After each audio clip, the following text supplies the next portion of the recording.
guys, so let's talk about the bump stock ban. That's what everybody else is talking about, so we need to go ahead and talk about it here as well.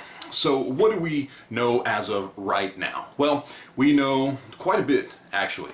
One, we know that this was started basically because the NRA said, well, maybe these are machine guns, maybe they aren't, who knows, after the Las Vegas shooting last year, and Trump latched onto that like a dog with a bone and began trying to get the ATF and or the DOJ to do something about it, and apparently he spent the last year not letting go of this particular bone because now we have 90 days to turn in any bump stocks or destroy them that might be out there in the public circle. Why he has continued to ride this train for a year when even the anti-gunners stopped caring about bump stocks months ago, I don't know. Apparently he just really likes the idea of taking away private property from people without compensation and demanding that they either destroy it or turn it in, and he obviously doesn't care about the Second Amendment either. So there you go. I don't know how to explain why he seems so dead set on this, because he's the only one that kept bringing it up time and time again throughout this last year since the Las Vegas shooting. It wasn't anybody else. It was just him. And now what he's done is use the Department of Justice to redefine the term machine gun to include bump stocks, and the Department of Justice is going to use the ATF as their sort of pseudo enforcement arm. I mean, I guess. So if you get caught with one by an ATF agent, you'll go to jail, I guess, because it's considered a machine gun. I guess that's what we're going with here, because really there's nobody else who could enforce it, and ATF agents aren't going door to door yet that we know of, so I don't know how they're going to enforce this. It's really an unenforceable law. They're not going around and collecting them or getting records on who has them and who doesn't, because there are no records on who has them and who doesn't. So I don't know how they're going to enforce this. They're just going to hope everybody destroys them, I guess. I don't know.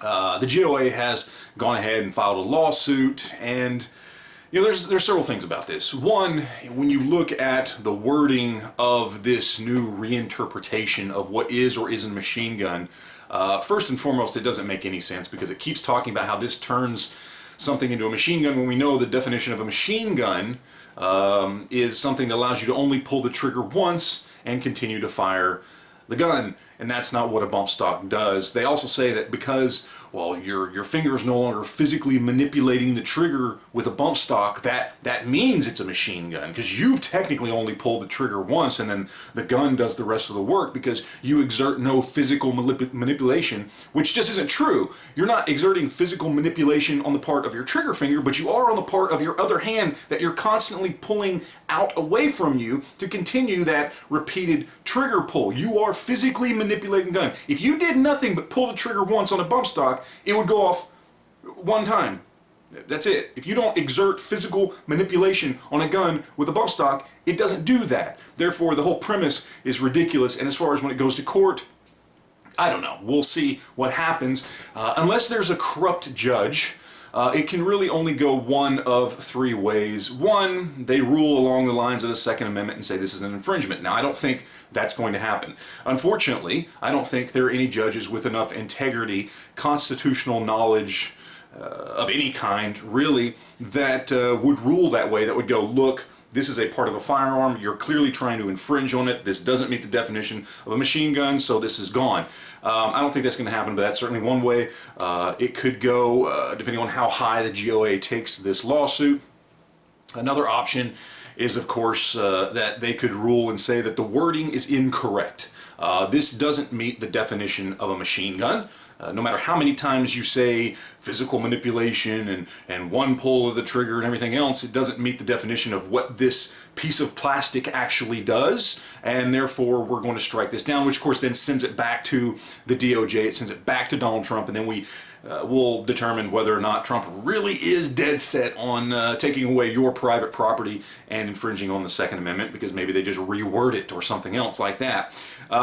The other way that this could go is they say, look, this is a redefinition of a law, of legislation that was created by the Congress, whether you're going back to 1934, the 86 ban, or whatever it is. The only way to change that definition is to run it through Congress again. Therefore, we're striking this down. Donald Trump and the Department of Justice does not have the right to simply just rewrite the definition of something that Congress has already settled on a definition of. So those are really the three ways that this could go. Again, unless you have a corrupt judge who is anti-Second Amendment and is just going to rule unconstitutionally, which he should not do, or she, I guess. But we'll see. It depends on where this lawsuit gets filed. Hopefully not in the Ninth Circuit. Please, GOA, I think you're smart enough to not do that. But we'll see what happens from there. But as I said, I mean, this is where we stand right now. We've been told, we've been ordered.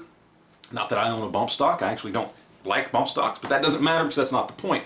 This is about private property rights, and this is about the Second Amendment. And right now, we're at the point where we've been told that we have 90 days to destroy them or turn them in or face, I don't know what, I guess whatever would befall you if you were caught owning a machine gun illegally as well. And people ask, well, what about compensation? What about grandfathering? Well, you have to understand that bump stocks are new. If this is considered a machine gun, it was manufactured after 1986, therefore it is banned. It is not something you can get a tax stamp for. It is not something that's going to be grandfathered in, and it's certainly not something they're going to pay for. They're going to tell you to destroy it, tell you to turn it in, take your property away from you, violate the Constitution, specifically the Second Amendment, and they're going to say, screw you.